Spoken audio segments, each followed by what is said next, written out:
another thing that I wanted to comment on is the very stark difference between the two presentations. I wish that you and Dr. Kishigari were able to show a timeline of the FDA-approved therapies in both conditions. And just for the audience, it is starkly different.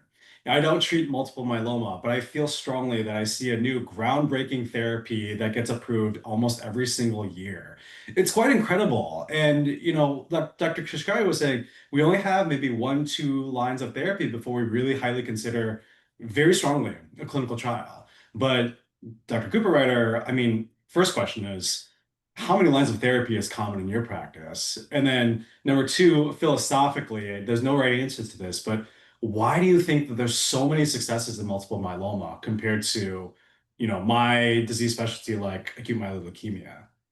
Yeah.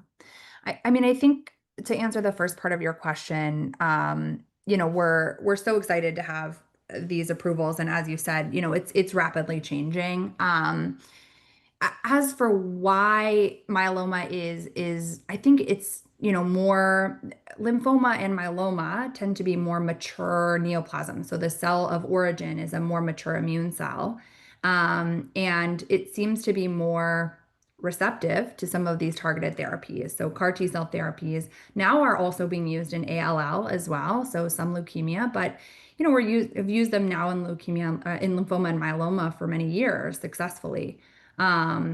And so, I don't know exactly why these are more treatable, right? The cell of origin seems to just be more receptive to some of these types of therapies, but ultimately, we're very excited. We just had another approval, belantamab mafodotin, which is an ADC, was approved. So you're right, the timelines have been really different.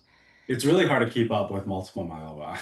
Yeah, no, it is. And you asked how many lines of therapy is common. I mean, we have patients who have lived decades with this disease, right? And so often we will go through 10 or 11 lines of therapy, which I think, it sounds like so many, right? And it is, which is actually, but to have 10 or 11 lines of therapy is really, it's really a fortunate time. This was not the case 20 years ago. Right. And just for the audience, like 10 to 11 lines of therapy is kind of shocking to hear for me, when we're treating acute leukemia and we're doing much, much less than that prior to getting into a clinical trial. So it's amazing progress.